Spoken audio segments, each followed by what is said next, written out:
Hi viewers, welcome to our channel. ప్రస్తుతం మనతో పాటు భరద్వాజ్ గారు సీనియర్ జర్నలిస్ట్ ఉన్నారు. వారితో ఒకసారి మాట్లాడదాం. సార్ నమస్కారం సార్. నమస్తే అండి. సార్ రీసెంట్‌గా హైదరాబాద్ 37th బుక్ ఫెయిర్‌లో వీక్షణం ఎడిటర్ వేణుగోపాల్ గారి పైన కొంతమంది హిందూ సంఘాలకు చెందిన వాళ్ళు దాడి చేశారని చెప్పేసి వార్తలు వైరల్ అవుతున్నాయి సార్. మరి ఏం జరిగింది? ఎందుకు ఈ దాడి చేశారు? మీరేం చెప్తారు? అంటే హిందూ సంఘాలు వాంటెడ్‌గానే దాడి చేసినట్టుగా కనిపిస్తోంది. ఓకే. వాస్తవానికి బుక్ ఫెయిర్‌లో ఆయన 'వీక్షణం' అనే పత్రిక ఎడిటర్ ఆయన. హ్మ్. 'వీక్షణం'కి ఒక స్టాల్ ఉంది. ఆ స్టాల్‌లో కూర్చునున్నాడు ఆయన. కొన్ని ఓకే. బుక్స్ అమ్ముతున్నారు అక్కడ. హ్మ్. ఒక వ్యక్తి వచ్చి అందులో ఒక పుస్తకం తీశాడు. హ్మ్. తీస్తే దాని టైటిల్ ఏమిటి? తిరుమల తిరుపతి గుడి ఉంది కదా! తిరుమలలో అవును. వెంకటేశ్వర స్వామి గుడి. అది బౌద్ధ క్షేత్రం అని ఎస్టాబ్లిష్ చేస్తూ సబ్జెక్ట్ ఉన్నటువంటి పుస్తకం అది. జమునాదాస్ అని డాక్టర్ వారు రాసినటువంటి పుస్తకం. అది ఎప్పుడో రాసింది. ఇప్పుడు 90 ఏళ్ళు దాటి ఉన్నాడు ఆయన, ఆ రైటర్. అది అనేక భాషల్లోకి అనువాదం అయింది. ఇప్పుడు తెలుగులోకి అనువాదం అయింది. సమాంతర అనేటువంటి పబ్లిషింగ్ హౌస్ వాళ్ళు పబ్లిష్ చేశారు అది. హ్మ్. వీక్షణంకి ఆ పుస్తకానికి ఏ సంబంధము లేదు. అయితే ఆ స్టాల్‌లో ఆ బుక్స్ పెట్టారు. ఆయన అమ్ముతున్నారు. ఒక్క ఆ షాప్‌లోనే కాదు. టోటల్ బుక్ ఫెయిర్‌లో దాదాపు 25 బుక్ షాపుల్లో ఇది అమ్ముతున్నారు. 25 స్టాల్స్‌లో ఓకే. ఈ బుక్ ఉంది, అమ్ముతున్నారక్కడ. కానీ ఇతను ప్రత్యేకంగా వీక్షణం స్టాల్‌కి వచ్చి ఒకతను ఆ బుక్ తీసి, "ఈ పుస్తకం అమ్మటం తప్పు కదా! మీరెందుకు అమ్ముతున్నారు?" అని ఆర్గ్యుమెంట్ మొదలుపెట్టాడు. హ్మ్. ఆర్గ్యుమెంట్ మొదలుపెడితే, "అదేంటి అన్ని బుక్సు అమ్ముతున్నట్టే అది అమ్ముతున్నాం" అన్నారు వీళ్ళు. అంటే హిందూ మతానికి వ్యతిరేకంగా ఉన్నటువంటి పుస్తకాలు మీరు అమ్ముతారా అని అడిగాడు ఆయన. హిందూ మతానికి వ్యతిరేకంగా ఉన్న బుక్స్ అమ్ముతారా అని మీరు అడుగుతున్నారండి. ఇక్కడ ఆర్ఎస్ఎస్కి సంబంధించినటువంటి బుక్ షాప్ కూడా ఉంది, సాహిత్య నికేతన్ ఉంది కదా, అక్కడ క్రైస్తవ ఇస్లాం మతాలకు వ్యతిరేకమైనటువంటి సాహిత్యం అమ్ముతున్నారు, మీరు అది కూడా వెళ్ళి పట్టించుకుంటే బాగుంటుంది అన్న టోన్లో వీళ్ళు మాట్లాడారు. ఈయనే ఉన్నాడు స్టాల్లో, హ్మ్. వేణుగోపాల్ గారు. ఆయనే మాట్లాడాడు. అంటే ఒక మతానికి వ్యతిరేకంగా ఉన్న సాహిత్యం మీరు అమ్ముతారా అని అతను అడిగినప్పుడు, అయ్యా మీరు ఆర్ఎస్ఎస్ వారి సాహిత్య నికేతన్కి వెళ్ళండి, అక్కడ కూడా చాలా మతాలను విమర్శిస్తూ గ్రంథాలు ఉంటాయి, వాటి గురించి ప్రశ్నించి ఆ తర్వాత ఇక్కడికి రండి అని ఒక సమాధానము. రెండోది, మీకు ఏదైనా కంప్లైంట్ ఉంటే బుక్ ఫెయిర్కి ఒక కమిటీ ఉంది, వారి కార్యాలయం ఉంది, అక్కడికి వెళ్ళి కంప్లైంట్ ఇచ్చుకోండి, అది పద్ధతి. లేదు మీకు ఇంకా కోపం ఉంటే వెళ్ళి ఏదైనా ఇంకో పద్ధతిలో కోర్టును ఆశ్రయించండి, అంతే తప్ప ఇక్కడ ఎందుకు వివాదం చేస్తున్నారు, ఎందుకు అరుస్తున్నారు, ఇక్కడ ఎందుకు గొడవ చేస్తున్నారు అన్నాడు ఆయన. అన్నప్పుడు హిందూ మతం మీద నీ అభిప్రాయం ఏమిటి అన్నాడు. అసలు సింగులర్లోకి వచ్చి, అప్పటి వరకు మీరు అంటున్న వ్యక్తి ఏకవచనంలోకి మారి నీకు హిందూ మతం మీద ఉన్నటువంటి అభిప్రాయం ఏమిటి అని అడిగి తెలుసుకునే ప్రయత్నం చేశాడు. హిందూ మతం చాలా దుర్మార్గమైనది అని నా అభిప్రాయం అన్నాడు ఆయన. చెప్పి, అది తన అభిప్రాయం కాదు, వాస్తవానికి అంబేద్కర్ కోట్ చేసినటువంటి అంబేద్కర్ కొటేషన్ అది. అంబేద్కర్ కొటేషన్ చెప్పాడు ఆయన. చెబితే ఇంకొంచెం ఘర్షణాత్మక వైఖరిలోకి వెళ్ళాడు అతను. వెళ్ళి, నేను నా అభిప్రాయాలు స్పష్టంగా రాసినటువంటి పుస్తకాలు ఉన్నాయి ఇక్కడ, ఈ పుస్తకం కాదు, ఇది ఓకే, ఇది వెంకటేశ్వర స్వామి తిరుమల క్షేత్రం బౌద్ధ క్షేత్రమా అని చెప్పి వారు రాసినటువంటి పుస్తకం. నాగేశ్వరరావు అని ఆయన తెలుగులో అనువదించాడు దాన్ని. ఆ పుస్తకం పక్కన పెడితే మనువాదం మీద, ఇతర అంశాల మీద, హిందూ మతానికి సంబంధించి, అలాగే భారతీయ జనతా పార్టీ మతపరమైనటువంటి ఆలోచనల వెనకాల ఉన్నటువంటి వ్యవహారాల గురించి, అలాగే భారతీయ జనతా పార్టీ ప్రస్థానంలో వాళ్ళు ఎలా మతాన్ని రాజకీయానికి వాడుకుంటున్నారో చెప్పేటువంటి అనేక అంశాలతో నేను పుస్తకాలు రాశానండి, ఆ పుస్తకాలన్నీ ఉన్నాయి స్టాల్లో, మీరు కొనుక్కొని చదువుకోవచ్చు అని చెప్పాడు. దాని మీద కావాలంటే మాట్లాడుకుందాం అంటే, హిందూ మతానికి వ్యతిరేకంగా అమ్మేస్తే ఊరుకుంటామనుకుంటున్నారా, చేతులు కట్టు కూర్చున్నామా ఆ టైప్లో అతను మాట్లాడుతూ ఉండగా కొంతమంది పక్కకి లాక్కెళ్ళిపోయారు. అలా ముగిసింది అక్కడ. కానీ అది అక్కడితో అవలా.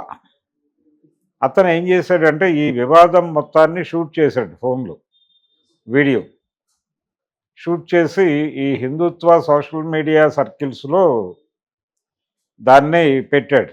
ఆ వీడియోని పెట్టి ఇలాంటి పుస్తకాలు అమ్ముతున్నారు అంటే హిందూ మతాన్ని వాంటెడ్గా టార్గెట్ చేసి దెబ్బతీయటానికి ప్రయత్నాలు చేస్తున్నారు అని కామెంట్ చేస్తూ అక్కడ పెట్టాడు ఆయన.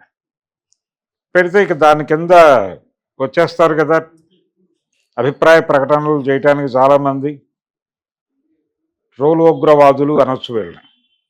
ఈ ట్రోలోగ్రవాదులు వచ్చేసి ఆయనని ఆయన కుటుంబ సభ్యులని కూడా, వీళ్ళకి ఇదొక ఆచారం, వీళ్ళు ఎవరి గురించి అయినా సరే, గతంలో ఒకసారి నేను ఏదో రామాయణానికి సంబంధించి సీత క్యారెక్టర్ సంబంధించి ఒక పోస్టు, తర్వాత చలంగారి సావిత్రికి పింగళ నాగేంద్రరావు గారు రాసినటువంటి ముందు మాట గురించి ఫేస్బుక్లో రాసినటువంటి ఒక వ్యాసం ఆధారంగా నన్ను కూడా ఇదే పద్ధతిలో వాళ్ళు ట్రాల్ చేస్తూ అంటే మా ఇంట్లో వాళ్ళ దగ్గరికి కూడా వెళ్ళిపోయి వాళ్ళ మీద కూడా దుర్భాషలు ఆడారు. అది వాళ్ళ కల్చర్. అదే కల్చర్ ప్రకారం వేణుగోపాల్ గురించి మాత్రమే మాట్లాడకుండా, లేకపోతే ఆ పుస్తకం గురించి మాత్రమే మాట్లాడకుండా, పర్సనల్గా ఆయన ఇంట్లో వాళ్ళని టార్గెట్ చేస్తూ ఇష్టం వచ్చినట్టు మాట్లాడారు. మాట్లాడుతూనే ఉన్నారు ఇప్పటికీ స్టిల్ రన్నింగ్ అది. దాన్ని విపరీతంగా వాళ్ళ గ్రూపుల్లో సర్క్యులేట్ చేసి తిడుతున్నారు. అది దేనికి చేస్తున్నారు ఇది అంటే, ఆయనకి ఒక అభిప్రాయం ఉంది. ఆయన ఒక అనుమానాన్ని వ్యక్తం చేశాడు వేణుగోపాల్. ఆయన ఏమంటాడంటే ఇది టార్గెట్ చేసిందే అంటే వీడియో చేశాడు అతను. ఓకే, అంటే గొడవ పట్టడం కోసమే వచ్చాడు అతను. ఈ పుస్తకాన్ని సాకుగా పెట్టుకున్నాడు తప్ప ఒరిజినల్గా అతను వచ్చింది ఈయన ఇంతకు ముందు రాసినటువంటి మనువాదం మీద రాసినటువంటి పుస్తకాలు, మనువాదం మీద పుస్తకాలు కదా, యాక్చువల్గా ఆయన వీడియో ప్రసంగాలు చేశాడు యూట్యూబ్ ఛానల్లోనే. అంటే ఒక సీరియల్గా ఆయన ప్రసంగాలు చేశాడు. ఆ ప్రసంగాల మీద వాళ్ళకి చిరాకు ఉంది. అలాగే రామజన్మభూమి వివాదం జరిగినప్పటి నుంచి, అంటే రామజన్మభూమి కరసేవ ఇవి మొదలైన 90 దశకం ప్రారంభంలో అది మొదలైనప్పుడే అసలు రామజన్మభూమి వివాదం ఏమిటి, దాని చరిత్ర ఏమిటి, దాని పరిణామ క్రమం ఏమిటి అని చెప్పి ఆయన సృజన అనేటువంటి పత్రికలో ఒక అద్భుతమైన వ్యాసం రాశాడు. ఆ టైంలోనే విజయవాడలో ఒక సభ పెట్టారు వీళ్ళు. ఆ సభ పెట్టినప్పుడు దాని మీద కూడా దాడి చేయడానికి ప్రయత్నం జరిగింది. ఆర్ఎస్ఎస్ వాళ్ళు దాడి చేయాలనుకున్నారు, కానీ ఆఖరి నిమిషంలో విరమించుకున్నారు. ఆ సభకి సంబంధించిన కరపత్రాలు విజయవాడ సత్యనారాయణపురం శివాజీ కేఫ్ దగ్గర పంచుతుంటే, మామూలుగా రోడ్డు మీద వెళ్తూ కరపత్రాలు ఇచ్చుకుంటూ వెళ్తారు కదా, అలా వెడుతున్నటువంటి కార్యకర్తని శివాజీ కేఫ్ సెంటర్లో ఆర్ఎస్ఎస్ వాళ్ళు ఆపి అతని మీద ఒక మేరకు దాడి చేసే ప్రయత్నం చేశారు. ఆ రోజు నా కరపత్రాలు పంచుతూ వాళ్ళకు దొరికింది కూడా నేనే. వాళ్ళు ఆ రోజు మేము ప్రెస్ క్లబ్కి వచ్చి చూసుకుంటాం అన్నారు. అంటే ప్రెస్ క్లబ్లో మర్నాడు మీటింగ్, అక్కడికి వచ్చి చూసుకుంటా ఉన్నారు కానీ రాలేదు. ఆ తర్వాత జింకానా గ్రౌండ్స్లో కూడా అదే అంశం మీద పెద్ద మీటింగ్ జరిగింది. ఆ మీటింగ్ దగ్గరికి కూడా వచ్చేదో చేయాలనుకున్నారు కానీ ఆగిపోయారు. అంటే విజయవాడకు ఉన్నటువంటి ఒక లెఫ్ట్ నేపథ్యం రీత్యా కొంత కంట్రోల్ అయ్యి వాళ్ళు ఆగారు అనేది మా అభిప్రాయం. ఓకే, అయితే ఇక్కడ మాత్రం ఈ మధ్య కాలంలో వాళ్ళు విపరీతంగా టార్గెట్ చేసి దాడులు చేస్తున్నారు. అందులో భాగంగా ఈయన రచనల మీద, ఈయన వెలువరించినటువంటి హిందుత్వాకి వ్యతిరేకంగా ఈయన రాసినటువంటి పుస్తకాలు, అలాగే వీక్షణం పత్రికలో వచ్చేటువంటి ఆర్టికల్స్, వీటన్నిటినీ వాళ్ళు అబ్జర్వ్ చేస్తున్నారు. అబ్జర్వ్ చేసి టార్గెట్ చేశారు. టార్గెట్ చేసి ఒక ఇండికేషన్ ఇచ్చారు అనేది ఈయన అభిప్రాయం. ఓకే, ఈ ఇండికేషన్ దేనికి ఇచ్చారు? ఫర్దర్గా దాడి చేయొచ్చు ఆయన మీద. అంటే ఇలా దాడులు చేసి చంపేసిన సందర్భాలు కూడా చూసాం మనం. ఏది గౌరీ లంకేష్ని అలాగే చంపారు, కుల్బుర్గి అలాగే చంపారు, ఇలాంటివి జరిగినాయి చాలా. వాళ్ళు టార్గెట్ చేసి ఒక ఇండికేషన్ ఇస్తారు, ఆ ఇండికేషన్ తర్వాత వెళ్ళిపోయి కొట్టి చంపేస్తారు. ఇలాంటి ప్రమాదం ఏదైనా జరుగుతుందా అనేటువంటి భయం ఉంది ఇప్పుడు. అంటే ఆయనకి నిజానికి ఆయన ప్రాణానికి ఇబ్బంది ఉందేమో అనేటువంటి అనుమానం చాలా మందిలో ఉంది. ఈ హిందూగ్రవాదుల నుంచి ఇది సీరియస్గా పట్టించుకోవాల్సినటువంటి అంశం. ఆయనకి ప్రభుత్వాలు ఏ మేరకు రక్షణనిస్తాయి అనేది పక్కన పెట్టేస్తే ఆయన్ని కాపాడుకోవాల్సినటువంటి బాధ్యత ఖచ్చితంగా ప్రజలదే. ఇది ప్రజలను ఒక మతం పేరుతో విద్వేషాలు రెచ్చగొట్టి తమ రాజకీయ ప్రయోజనాల కోసం, రాజకీయ వ్యాపార ప్రయోజనాల కోసం ప్రజల్ని వాడుకోవటం అనేది వ్యూహాత్మకంగా భారతీయ జనతా పార్టీ అమలు చేస్తోంది. అందులో భాగంగానే ఈ రకమైనటువంటి వివాదాలు రేపుతున్నారు వాళ్ళు వాంటెడ్గా. టార్గెట్ చేసి దాడులు చేయటము, ట్రాల్ చేయటము. వాళ్ళకి ఒక ట్రాల్ సైన్యం ఉంది, పెయిడ్ ఆర్టిస్టులు. వాళ్ళందరికీ పేమెంట్స్ ఉంటాయి. వాళ్ళు వెంటనే, అంటే ఫేస్బుక్లో కానీ ఎక్కడైనా సరే సోషల్ మీడియాలో ఎవరైనా మాట్లాడినా వెంటనే వీళ్ళు వాలిపోతారు. వాలిపోయి విపరీతంగా దాడులు చేస్తారు. అలాగే దీన్ని రకరకాల చోట్ల పేస్ట్ చేసి ఇక పర్సనల్ అటాక్స్ చేసేస్తారు. ఇష్టం వచ్చినట్టు మాట్లాడతారు. వాళ్ళ నోటికి ఇది మాట్లాడుతున్నావు, ఇది తప్ప రైటా అనేటువంటి దాంతో సంబంధం లేదు. గ్రాంటెడ్గా తీసేసుకుని మాట్లాడటం. అంటే ఈ దేశం మాది, మా దేశంలో నువ్వెవడు మాట్లాడటానికి, మా మతం గురించి మాట్లాడటానికి నువ్వెవడివి అంటే ఒక ఆర్గ్యుమెంట్ చేయవచ్చు, తప్పేం లేదు. ఇప్పుడు తిరుమల ఆలయం బౌద్ధారామమా అనేటువంటిది ఆ పుస్తకం. నిజానికి చాలా ఆలయాల మీద అలాంటి పుస్తకాలు ఉన్నాయి. ఇప్పుడు విజయవాడ కనకదుర్గ ఆలయం కూడా బౌద్ధారామమే అని నేను చదివాను చాలా ఎర్లీ ఏజ్లోనే. దాన్ని విష్ణుకుండినుల కాలంలో ఆ తర్వాత దాన్ని హిందూ ఆలయంగా మార్చారు అనేది ఇది చాలా స్పష్టంగా పుస్తకాల్లో ఉంది. అది నేను నా సొంతగా చెప్పడం లేదు, నేను చదివిందే చెప్తున్నా. శివనాగిరెడ్డి గారు ఉన్నారు, అలాంటి వారితో సంప్రదించి ఇది అవాస్తవమైతే అవాస్తవం అని మాట్లాడించండి. లేదు మీరు పరిశోధించి ఈ పుస్తకంలో ఉన్నది తప్పు అని చెప్పి మీరు సమగ్రంగా ఒక నివేదిక వెలువరించండి, దాన్ని పంచిపెట్టండి జనాల్లో. అంటే ఒక అభిప్రాయ ప్రకటన జరిగింది ఆ గ్రంథంలో. వాళ్ళు ఒక పరిశోధన చేసి ఒక విషయాన్ని ప్రతిపాదించినప్పుడు దానికి కౌంటర్ ఆర్గ్యుమెంట్ మీరు బిల్డప్ చేసి దాని మీద వాదనకు దిగండి, చర్చలు పెట్టండి, ఊరూరా మీరు మీటింగులు పెట్టండి. కాదన్నది ఎవరు? ఒక చర్చకు అవకాశం ఇవ్వకుండా పర్సనల్గా దాడి చేయటము, అలాగే వ్యక్తుల్ని నిర్మూలించేదాకా వెళ్ళటం, ఇది ప్రమాదం. ఈ ధోరణి వాళ్ళు ఏమాత్రము ప్రజాస్వామికంగా ఆలోచించరు. అంటే ఇంకొక అభిప్రాయాన్ని ఇక్కడ మాట్లాడటానికి కూడా భయపడే లెవెల్లో టెర్రరైజ్ చేస్తారు. ఆ టెర్రరైజ్ చేయటం అనేది వాళ్ళ లక్షణం. ఇప్పుడు ఆయన్ని టెర్రరైజ్ చేసే ప్రయత్నం చేస్తున్నారు. గతంలో ఇక్కడ తులసి చందు అనేటువంటి ఒక జర్నలిస్ట్ని, ఒక మహిళా జర్నలిస్ట్ని కూడా ఇలాగే టార్గెట్ చేసి ట్రాల్ చేసి వేధింపులకి గురి చేయటం జరిగింది. దీనికి సంబంధించి ప్రజా సంఘాలన్నీ సమావేశమై దీన్ని సీరియస్గా పట్టించుకుంటున్నామని ఒక మీటింగ్ పెట్టాల్సిన పరిస్థితి. ఈ లెవెల్లో వాళ్ళు అటాక్స్ చేయటం జరుగుతోంది. చాలామందిని పర్సనల్, అంటే వాళ్ళు ప్రకాష్ రాజును ఆ మధ్య టార్గెట్ చేసి ట్రాల్ చేశారు. ఇది ఒక కల్చర్గా జరుగుతోంది.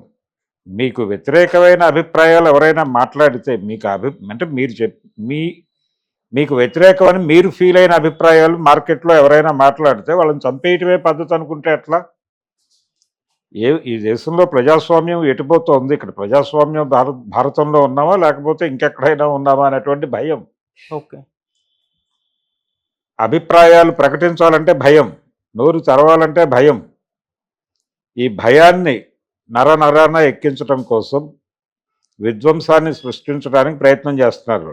అందులో భాగమే వీక్షణం స్టాల్ మీద దాడి. దీన్ని ప్రజాస్వామ్యం మీద నమ్మకం ఉన్నవాళ్ళు, భారతదేశంలో ప్రజాస్వామ్యాన్ని బతికించుకోవాలనుకుంటున్నటువంటి వాళ్ళు కాన్షియస్గా పట్టించుకుని బలంగా మాట్లాడగలిగితే అప్పుడు కొంత ఆగేటువంటి అవకాశం ఉంది. వాళ్ళని కంట్రోల్ చేయాలి. అంటే దీని గురించి మాట్లాడే గొంతులు చాలా ఉన్నాయనే విషయం వాళ్ళకి అర్థం కావాలి. అప్పుడు ఆగుతారు. అది ఒక్కటే వాళ్ళని ఆపడానికి మార్గం. ఓకే.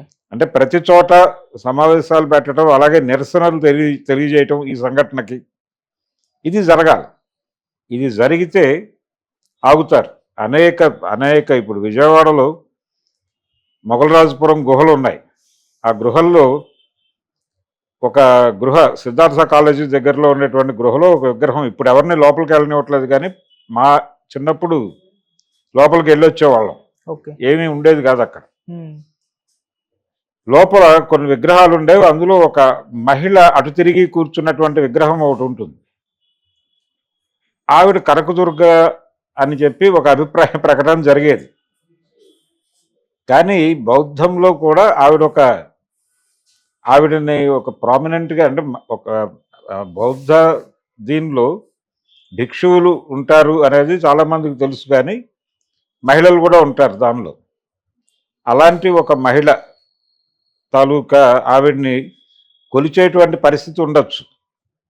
అందుకని ఆవిడ విగ్రహం అక్కడ ఉండవచ్చు అనేది ఒక అభిప్రాయం. ఆ వెనక్కి తిరిగి ఉండేటువంటి విగ్రహం ఉంది. ఎప్పుడైనా ఎవరైనా పర్మిషన్ తీసుకుని లోపలికి వెళ్ళి చూడొచ్చు అది. ఓకే. ఆవిడ ఆ విగ్రహానికిను ఇప్పుడు ఇక్కడ ఆలయంలో ఉన్నటువంటి విగ్రహానికి కొద్దిపాటి ఇది కనిపిస్తుంది, సారూప్యత. అది బౌద్ధారామమే స్పష్టంగా. విజయవాడ కనకదుర్గ ఆలయం కూడా బౌద్ధారామమే. దాన్ని కూడా అలా మార్చారు. ఓకే. మార్చి హిందూ దేవతగా మార్చి కలిపేసుకున్నారు. దీనికి సంబంధించిన చారిత్రక ఆధారాలతో కూడా గ్రంథాలు ఉన్నాయి. వెళ్ళి వెరిఫై చేసుకుంటే, వెళ్ళి పరిశోధిస్తే. దీనికి ఇలాంటి అభిప్రాయాలు చెప్పినప్పుడు దీనికి కౌంటర్ మీరు చేసుకోండి. అంతే తప్ప భౌతిక దాడులకు దిగేటువంటి పని చేస్తే మాత్రం ప్రజలు క్షమించరు అనేది నా అభిప్రాయం. Okay sir. Thank you so much sir. Thank you.